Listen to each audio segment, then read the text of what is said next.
Buenas tardes con todos. Muchas gracias por acompañarnos en el día de hoy que vamos a brindar la charla en lo que es Ley de Seguridad y Salud en el Trabajo y su reglamento, actualizaciones y modificaciones, que estará a cargo de la ingeniera Doris Escudero. La ingeniera Doris Escudero es líder en gestión de seguridad y salud ocupacional en el sector industrial, hidrocarburos y eventos deportivos, con experiencia en prevención de riesgos laborales en plantas de producción de alimentos, en plantas de refinería de petróleo y en eventos deportivos. Egresada de maestría de gestión integrada en seguridad, salud ocupacional y medio ambiente.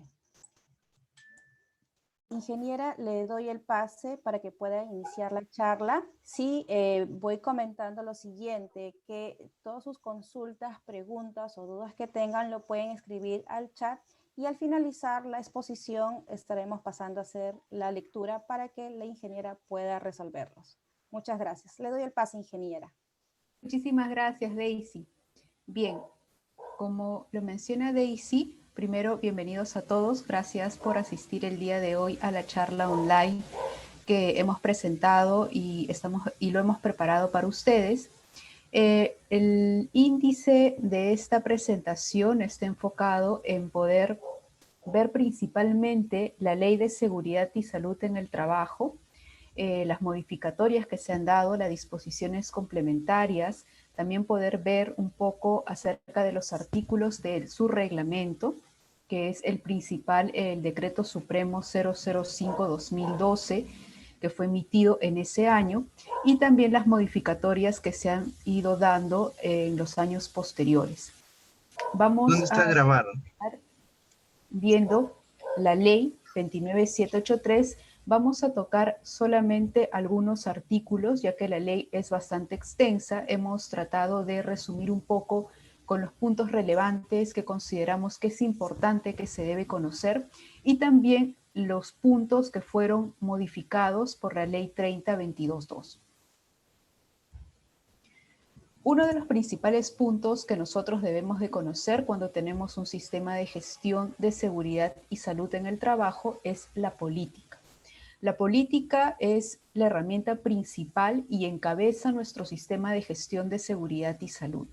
Es importante que en el momento que implementemos nuestra política, lo elaboremos, tengamos en cuenta los siguientes puntos. Primero, que debe ser consultado con los trabajadores y sus representantes.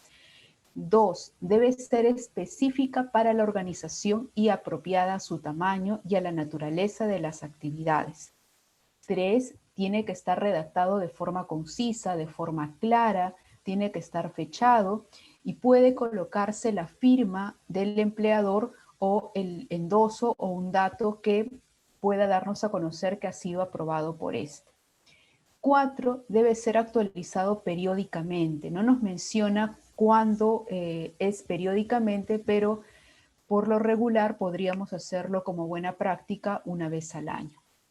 Asimismo, tiene que estar a disposición de las partes externas interesadas. Cuando menciona este punto, nos indica que debe de darse a conocer, ya sea por el medio digital, por correo, por nuestra página web, a todos a los proveedores, a los clientes, a nuestros contratistas, todos aquellos con el cual la empresa tenga una relación.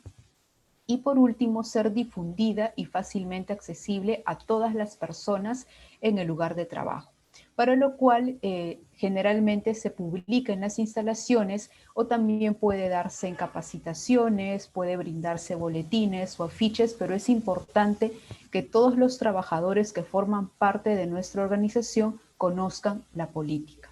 Si queremos ver un poco más acerca de la estructura de la política, lo podemos revisar en el artículo 23 de esta misma ley. Otro punto importante es el artículo 26, que fue adicionado, fue modificado también por la 3022-2. En este punto nos habla acerca del liderazgo del sistema de gestión de seguridad y salud en el trabajo. ¿Qué es importante conocer? Que es la responsabilidad del empleador, el liderazgo y el compromiso en las actividades de la organización. Esto no es afectado o no se delega esta responsabilidad si es que se tiene contratos de personal o de servicios terceros para que lleve a cabo ya sea la implementación, monitoreo, gestión de aspectos legales o lleve a cabo su sistema de gestión en seguridad y salud en el trabajo. El empleador sigue siendo el responsable. Esta función no lo exime de responsabilidad, no porque la empresa tercerice de repente el servicio de seguridad y salud en el trabajo queda sin responsabilidad, no. La responsabilidad sigue siendo del empleador. En el artículo 28 nos establece y nos comenta acerca de los registros obligatorios. En este caso nos hace mención en la modificatoria que se va a detallar que puede tenerse registros simplificados para el caso de las micro, pequeñas y medianas empresas. Y de ahí se emite la resolución 082-2013 en el cual ya nos muestra cuáles son los registros simplificados. Estos documentos tienen que estar conservados, los documentos relacionados a las enfermedades ocupacionales, por un periodo de 20 años.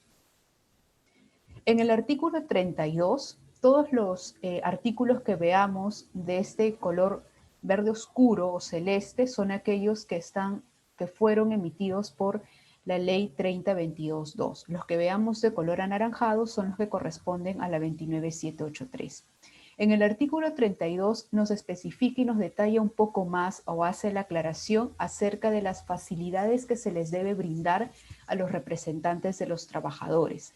En la ley 29783 antes no quedaba muy claro, ¿no? Pero con este artículo, con esta modificación, ya se detalla que puede brindarse y debe brindarse al comité la licencia para que pueda desarrollar sus funciones, y puede ser por un tiempo de 30 días naturales al año, previa autorización. También nos menciona acerca de la protección contra el despido incausado y las facilidades para el desarrollo de sus funciones 6 meses antes y después de su vigencia como representante de los trabajadores. Es importante tener en cuenta, y muchas veces nace la pregunta, por ser miembro del comité o por ser supervisor, por lo tanto, yo puedo cometer una falta y estoy cubierto por este artículo de la ley.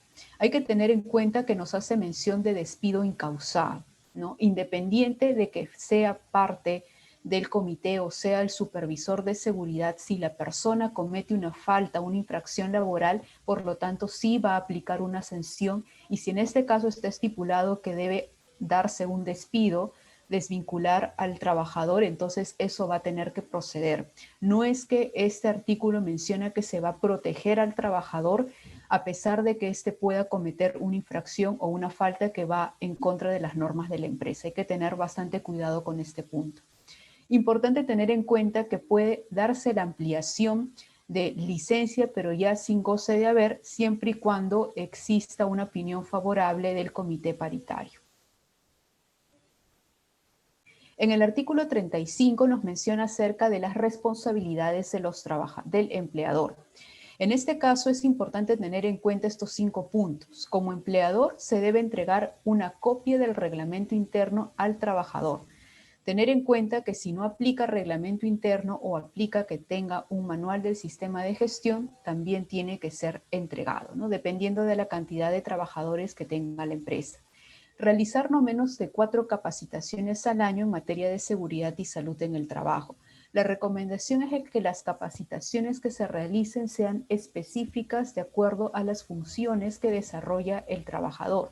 Puede tenerse en el programa anual de capacitaciones aquellos temas generales que sean aplicables a todos los trabajadores, como también es recomendable tener temas propios y que vayan acorde a los peligros y riesgos a los que ellos están expuestos.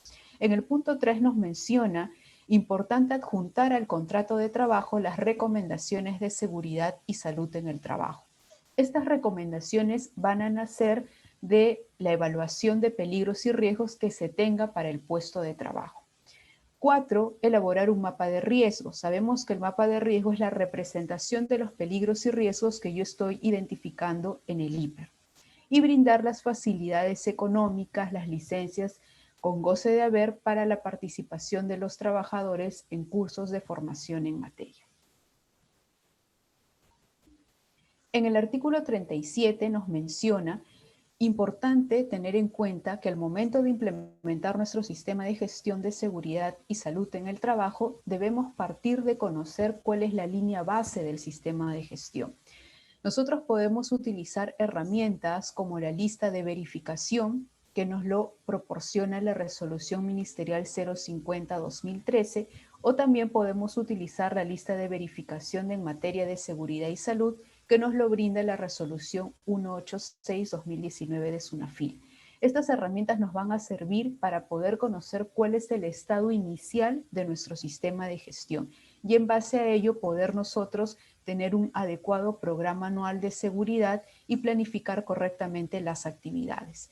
Importante tener en cuenta, y lo que nos menciona, es que esta evaluación o este diagnóstico inicial debe ser accesible a los trabajadores y también a las organizaciones sindicales. En el artículo 43 nos menciona acerca de las auditorías. ¿Por qué es importante conocer y saber que es aplicable una auditoría? Porque nos va a permitir ver, evaluar nuestro sistema, si este es adecuado, si es eficaz, si hemos avanzado en función al porcentaje inicial que teníamos, si nuestro sistema se ha desarrollado y también poder en base a ello planificar nuestras actividades de los siguientes años. Importante tener en cuenta que la auditoría debe ser realizada por auditores independientes y en todo momento consultar la selección del auditor, las fases de la auditoría y comentar también los resultados de la auditoría a los representantes de los trabajadores. Si somos una empresa de alto riesgo, la auditoría debe ser aplicable cada 2 años. Si somos una empresa que no realiza actividades de alto riesgo, la auditoría se realiza cada 3 años. Si yo tengo hasta 10 trabajadores y no soy una empresa de alto riesgo, no es obligatorio que realice una auditoría. Estamos hablando de la auditoría externa. Lo puedo realizar siempre y cuando sea solicitado por la autoridad competente en una inspección. Independiente de las auditorías que pueden ser realizados por auditores externos acreditados por el Ministerio de Trabajo, nosotros también, como parte de nuestra mejora en el sistema de gestión, debemos hacer una evaluación mínimo de forma anual o una vez al año de forma interna a nuestro sistema de gestión. En el artículo 49 ya hablamos acerca de las obligaciones del empleador. Habíamos mencionado que anteriormente cuáles eran las responsabilidades que debía tener el empleador. Ahora, ¿cuáles son sus obligaciones? Tiene que garantizar el tema de seguridad y salud en el trabajo para que pueda darse en el centro y también en una condición adecuada. Desarrollar acciones permanentes para poder perfeccionar los niveles de protección que se hayan establecido de repente en la matriz CIPER. También tiene que identificar las condiciones de trabajo y adoptar las medidas necesarias en caso se identifique alguna condición que atente contra la seguridad y salud de los trabajadores. Garantizar que se den las elecciones de los representantes de los trabajadores. Tiene que permitir, asegurar, garantizar y dar las facilidades para que los trabajadores puedan participar en la elección de los miembros del comité o del supervisor de acuerdo a APLIC. Garantizar oportuna y apropiadamente la capacitación y el entrenamiento de los trabajadores de acuerdo al puesto que ellos desempeñen. Importante tener en cuenta que este punto fue adicionado por la Ley 3022-2 acerca de una de las obligaciones del empleador con respecto a los exámenes médicos ocupacionales. El costo de los exámenes médicos es asumido por el empleador. Por ningún motivo se le puede dar al trabajador o dar un costo porque él está pasando una evaluación médica ocupacional. Los exámenes médicos, los periódicos, deben ser practicados cada 2 años, es a cargo del empleador. Los exámenes de salida son facultativos siempre y cuando el empleador o el trabajador lo solicite. Si lo solicita el empleador, tiene que realizarlo de forma escrita. Importante tener en cuenta para las actividades de alto riesgo, sí es obligatorio que se realice evaluación antes, durante y después. Bien, veamos ahora la información sobre el puesto de trabajo. ¿Qué es lo importante que debemos de conocer acerca de este tema? El empleador tiene que transmitir de forma adecuada la información de los peligros, riesgos, todos los aspectos de seguridad que estén relacionados a cada puesto de trabajo. ¿Cómo podríamos realizar esto? Por ejemplo, aquí estamos mostrando en la presentación un checklist de inducción general, puede ser inducción general, puede ser inducción específica, en el cual podemos nosotros tener los puntos o los lineamientos, si queremos estandarizar, de la información que podemos brindar. Recomendable dar a conocer la política, dar a conocer los documentos, dar a conocer de repente las medidas de seguridad o bioseguridad ahora por COVID, ¿no? También el tema de hostigamiento sexual en el trabajo. Si ya tenemos una inducción de puesto específico, que ya es un poco relacionado al puesto del trabajo, ahí podemos brindar cuáles son las recomendaciones, los peligros y riesgos de su puesto, el mapa de riesgo que está ubicado o está alineado en la zona de trabajo donde va a estar el trabajador. También podemos dar a conocer cuáles son los representantes del comité o quién es el supervisor de seguridad y salud en el trabajo. Información importante que sirva a los trabajadores para que puedan cumplir con las medidas de seguridad y conozcan y estén al tanto de los peligros y riesgos que forman parte de su trabajo, ¿no? Y cuáles son los controles que se han establecido. En el artículo 57 nos habla acerca de esta evaluación de riesgo que vamos a compartir, que vamos a realizar y que también es importante para nuestro sistema de gestión. Aquí nos menciona que tiene que ser actualizado una vez al año. Nosotros también conocemos que la actualización puede darse en caso hay un accidente, en caso las funciones sean modificadas, en caso haya cambios en las condiciones de trabajo, también tiene que actualizarse esta matriz IPERSEC. Importante tener en cuenta, y también nos habla ya la modificatoria de la ley, nos especifica un punto que antes tal vez no se mencionaba, que era la adecuación del trabajador al puesto de trabajo. Los trabajadores tienen el derecho a ser transferidos en caso ocurra un accidente de trabajo, enfermedad ocupacional, a otro puesto que implique menos riesgo, pero sin afectar los derechos que éste pueda tener en cuanto a categoría o derechos remunerativos, ¿no? Salvo sea un caso de invalidez absoluta permanente y el trabajador ya no se pueda reincorporar.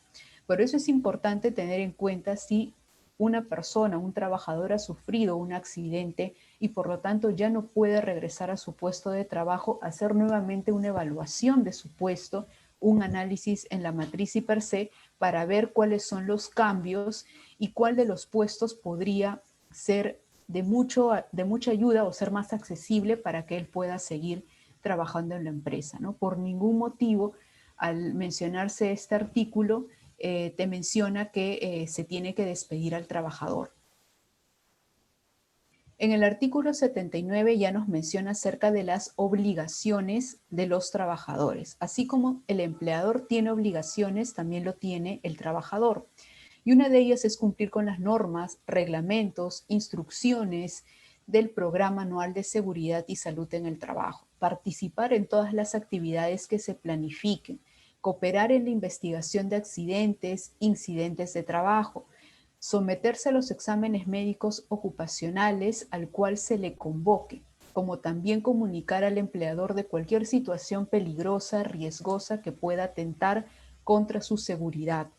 Importante que también reporte al supervisor o a los miembros del comité la ocurrencia de cualquier incidente, accidente o enfermedad profesional. En este punto es importante, puede tocarse esta información o puede recalcarse esta información en las capacitaciones que se le brinde a los trabajadores, en las inducciones, cuando el personal recién va a ingresar para que pueda conocer cuáles son sus obligaciones. Muchas veces se cree que la obligación del sistema de gestión de seguridad es solo del empleador. No, también el trabajador tiene responsabilidades, tiene obligaciones y es importante que lo conozca. Si nosotros no le comentamos a nuestros colaboradores cuáles son sus funciones y responsabilidades en temas de seguridad y salud, pues posiblemente ellos no lo sepan y lo incumplan por un tema de falta de conocimiento. Entonces es importante que ellos conozcan y sepan y tengan acceso a esta información. En el artículo 92 nos menciona acerca de la investigación de los accidentes. Importante que tener en cuenta que la investigación de un accidente, enfermedad ocupacional o incidente peligroso tiene que hacerse de manera conjunta. El empleador con los representantes de los trabajadores, y también puede realizar la investigación cualquier área o jefatura o dependencia que participe o que de repente uno de sus colaboradores sufrió el accidente o el incidente, ¿no? Todas las personas que puedan estar involucradas para dar solución o recomendaciones y evitar que este evento se pueda repetir, es importante que participen en la investigación, pero de forma obligatoria tienen que participar los representantes de los trabajadores y el empleador. En caso exista accidente mortal o incidente peligroso, ya la investigación de estos eventos también se va a realizar, pero en conjunto con la autoridad administrativa de trabajo. Bien, en esta primera parte de la presentación hemos visto un poco la ley, cuáles son algunos artículos resaltantes que necesitamos conocer, cuáles son los cambios o las variaciones que se dio con la ley 3022.2, y ahora vamos a ver un poco el reglamento y también las modificatorias que se han dado. Aquí podemos ver nosotros en esta lámina el primer documento emitido, y es el documento base, que es el Decreto Supremo 005-2012. Vamos a ver ahí algunos artículos y luego las modificatorias que se han estado dando. Por ejemplo, en el Decreto Supremo 006-2014 vemos que ya hay algunos artículos que ya están siendo derogados por las normativas que fueron emitidas posteriormente, pero sí vamos a resaltar o ver algunas que todavía se mantienen. En el decreto 012-016 solamente hubo modificaciones del artículo 110, 101.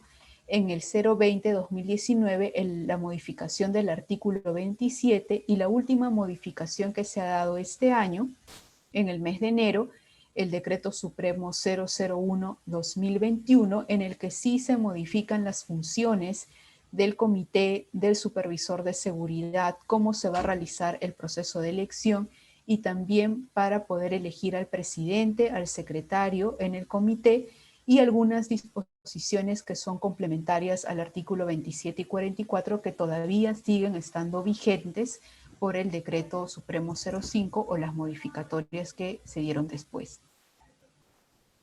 Vamos a ver el artículo 26A, que es uno de los cambios, o sea, adicionado al artículo 26, ¿no? Que está complementándolo. Es importante tener en cuenta, y como lo habíamos mencionado ya anteriormente y lo mencionaba la ley, que la empresa puede contratar o puede tercerizar sus funciones en seguridad y salud en el trabajo, ya sea para la gestión, la implementación, monitoreos, cumplimiento de disposiciones legales, para reglamentarias en temas de seguridad, pero no lo libera de obligación ante la autoridad competente.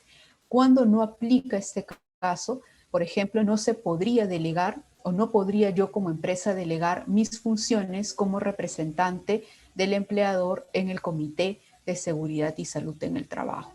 Importante tener en cuenta que si yo voy a tercerizar mi sistema de gestión de seguridad y salud, tengo que dar a conocerlo a mis trabajadores y también dar a conocer el contacto de la persona con la cual se pueden comunicar, quién va a llevar a cabo mi sistema de gestión de seguridad y salud en el trabajo. Importante tener en cuenta este artículo 27 que se ha ido cambiando, que ha ido modificándose en varias normativas y que ahora ya se fue complementada con la última normativa emitida este año, acerca de la formación del trabajador. Importante que esta formación de los trabajadores tiene que estar alineado de acuerdo a su puesto y ambiente de trabajo específico, de acuerdo a las actividades que éste va a desarrollar. Cuando puede, también importante, cuando haya cambios en las funciones, es importante nuevamente dar a conocer al trabajador cuáles son los peligros y riesgos relacionados a este nuevo puesto.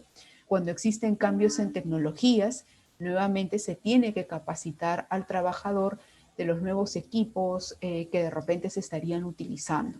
También es importante tener en cuenta que también como parte de la actualización de los conocimientos, también tiene que existir una formación de nuestros trabajadores. En el artículo 27A, que es un artículo que complementa al anterior, nos menciona que las capacitaciones presenciales aplican importante al momento de la contratación, cualquiera sea la modalidad o duración. ¿Por qué lo mencionan? Porque por el tema de la pandemia, por el COVID-19, muchos están realizando trabajo remoto, ¿no? Y algunos trabajo presencial o actividades mixtas. Inicialmente, en los artículos o los puntos que ya se había emitido anteriormente, era de que las capacitaciones tenían que ser sí o sí presenciales. Pero este escenario cambió ya que por la nueva realidad no todos realizan actividades presenciales, sino que la modalidad de trabajo ha cambiado, pudiendo ser remoto, pudiendo ser una modalidad de trabajo mixto. Por lo tanto, especificó y detalló de forma clara que solo va a aplicar una capacitación presencial al momento de la contratación, cuando a la persona se le brinda la inducción general, la inducción específica acerca de sus funciones, los peligros y riesgos que van de acuerdo a su puesto de trabajo, y también cuando se producen los cambios en la función, en el puesto, en la tarea o en la tecnología. Solo para esos casos las capacitaciones tienen que ser presenciales. Para los demás casos, ya sea para formación de nuestros trabajadores, puede ser una capacitación virtual.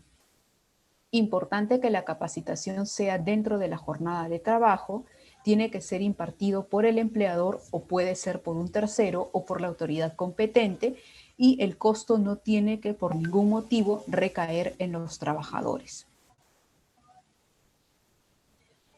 Bien, veamos un punto también importante que es acerca de los documentos obligatorios del Sistema de Gestión de Seguridad y Salud en el Trabajo. Para los documentos obligatorios tenemos la política, los objetivos en materia de seguridad y salud. Importante tener en cuenta estos 4 documentos, el reglamento interno en caso aplique, la identificación de peligros, evaluación de riesgos y sus medidas de control, que es el IPER, y el Programa Anual de Seguridad y Salud en el Trabajo. ¿Por qué es importante tener en cuenta estos documentos? Porque en una auditoría, en una inspección, nos van a solicitar mínimo estos documentos que son obligatorios. En el caso de la política y el IPER tiene que estar publicado. Pueden solicitarme documentos adicionales, esto es lo mínimo. Si yo tengo como parte de mi sistema de gestión documentos que me permiten controlar los peligros y riesgos, documentos que tengan carácter y orientados a la prevención en seguridad y salud que complementan mis actividades, lo puedo tener. Y si me lo solicitan, también lo puedo presentar, pero no son documentos obligatorios. Luego los registros. También el reglamento nos detalla cuáles son los registros que tenemos que tener de forma obligatoria. Registros de accidentes de trabajo, incidentes peligrosos, otros incidentes y enfermedades ocupacionales. Para el caso de los accidentes, incidentes peligrosos y otros incidentes, tener en cuenta que tienen que estar guardados por un periodo de 10 años. Para el caso de las enfermedades ocupacionales, aplica por un periodo de 20 años. Los registros de los exámenes médicos ocupacionales también tienen que conservarse. Registro de los monitoreos de agentes físicos, químicos, biológicos, psicosociales, de factores de riesgo disergonómico también tiene que estar dentro de nuestros registros del sistema de gestión. Registro de las estadísticas, registro de los equipos de seguridad o emergencia, registros de inducción, capacitación, entrenamientos, simulacros, registros de auditoría. Son los registros que nos podrían solicitar en una inspección, y recordemos que como tienen periodo de duración de 5 años, nos podrían solicitar los registros de aquí a 4 años, por lo que es importante guardar nuestros registros. En el artículo 34 nos especifica un poco acerca de estos registros. Nos dice que el registro de los accidentes de trabajo, incidentes peligrosos y otros incidentes y enfermedades ocupacionales tienen que estar a cargo del empleador principal. También tiene que implementarlos para la intermediación o tercerización, si es que tiene personas bajo modalidad formativa, prestación de servicios de manera independiente, siempre y cuando desarrollen actividades totales o parcialmente en sus instalaciones. ¿Qué quiere decir? Que si yo dentro de mis instalaciones tengo empresas las cuales yo tercerizo o voy a hacer una intermediación para alguna actividad complementaria, yo también tengo que llevar el registro de accidentes, incidentes de ese tipo o de los proveedores o de las empresas que están realizando este tipo de servicio.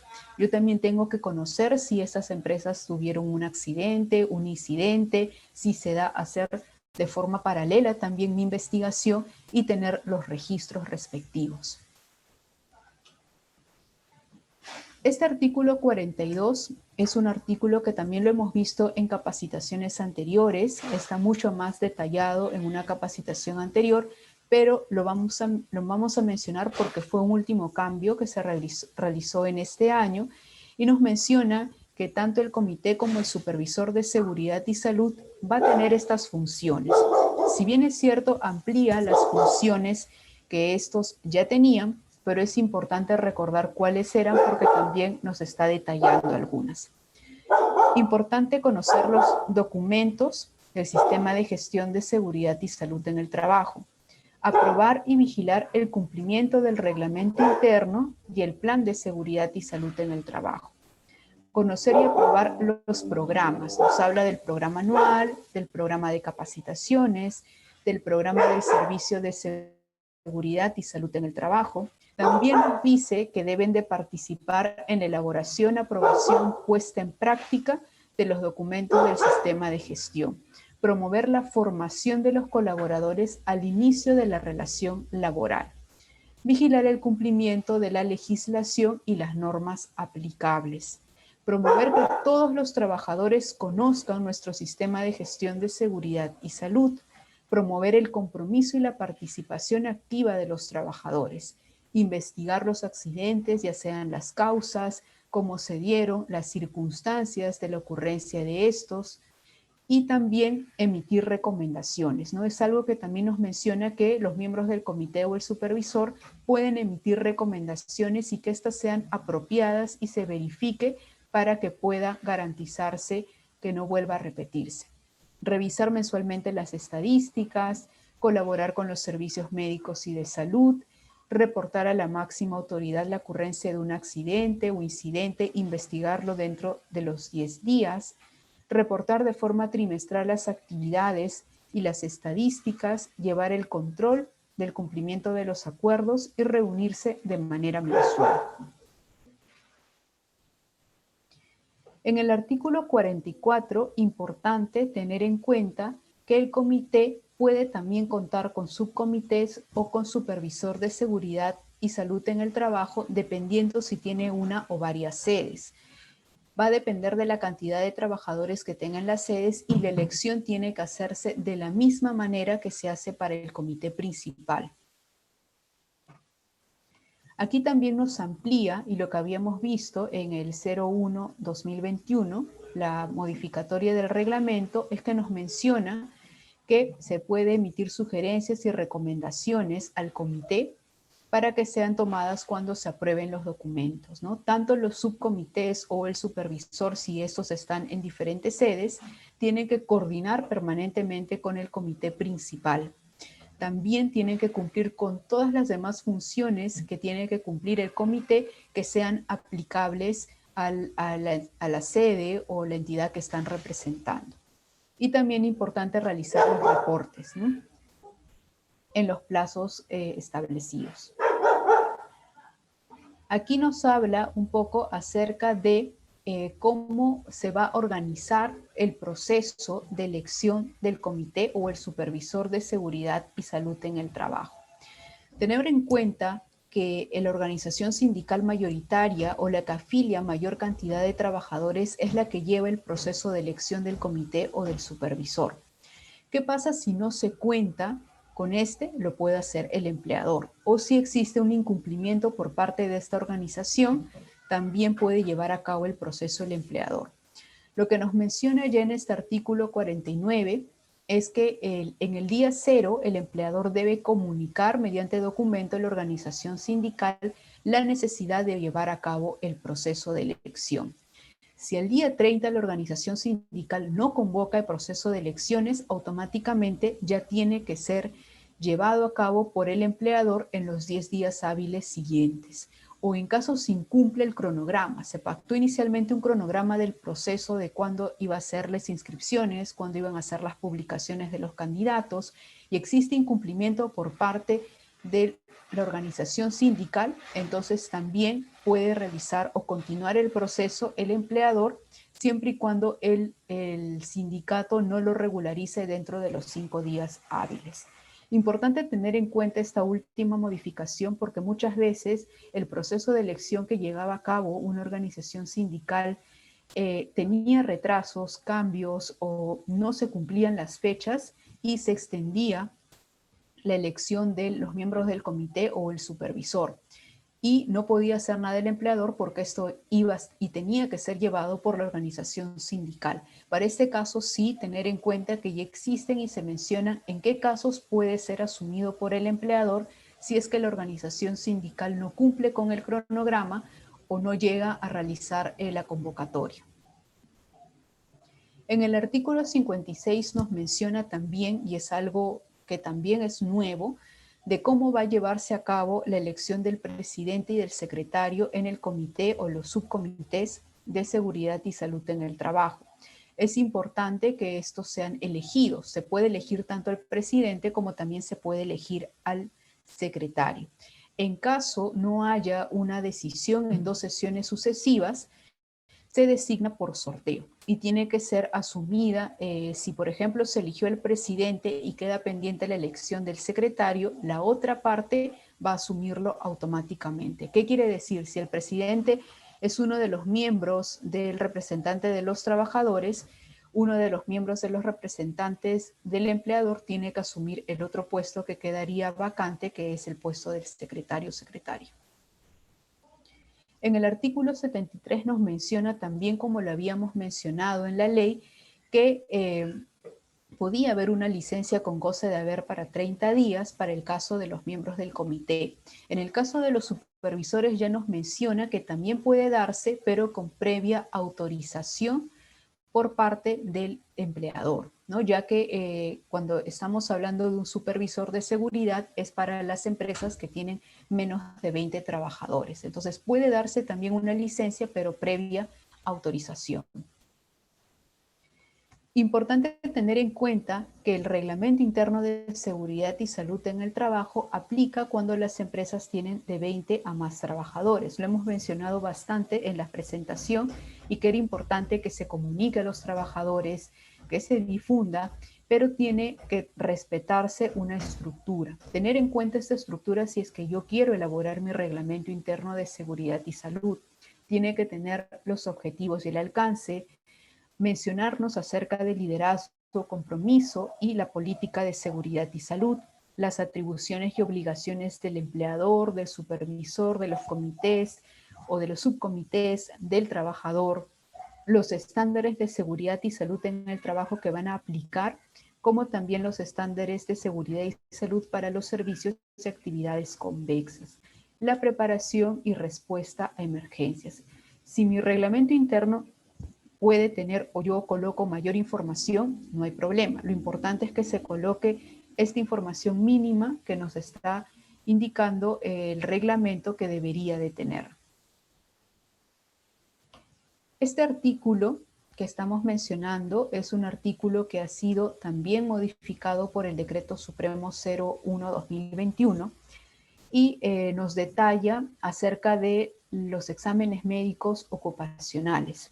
Anteriormente nos hablaba de que esos debían ser informados por el médico del Servicio de Seguridad y Salud. Ahora nos dice que tiene que ser comunicado el resultado del examen médico por el médico que lleva la vigilancia de la salud. Y asimismo, mediante un informe escrito que contenga mínimo los resultados de acuerdo al protocolo de examen ocupacional aprobado y tiene que también tener el certificado de aptitud médica ocupacional. Es importante tener en cuenta que la información es confidencial y solo se puede brindar al empleador la información colectivo general que permita que pueda implementar medidas preventivas, pero la información completa de la evaluación o los resultados médicos es confidencial. También nos menciona acerca de la vigilancia de salud de los trabajadores, que puede realizarse, puede elaborarse teniendo como información complementaria la matriz CIPER, los monitoreos de repente de agentes físicos, químicos, biológicos, ergonómicos o psicosociales, los que apliquen a nuestra empresa y nos van a permitir mejorar y tomar medidas para llevar un adecuado sistema de salud ocupacional. En el artículo 110 nos habla y nos especifica un poco, que también lo menciona en la ley, en la modificatoria, pero nos dice o nos menciona nuevamente que el empleador tiene un plazo de 24 horas para reportar un accidente mortal e incidente peligroso.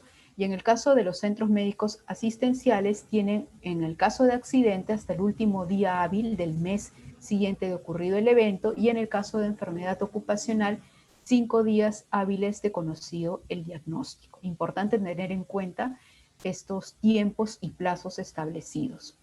Por último, el artículo 3 de esta resolución nos menciona, de la 260-2016, que los empleadores deben de declarar en el T-Registro la existencia del Comité de Seguridad y Salud en el Trabajo o del supervisor.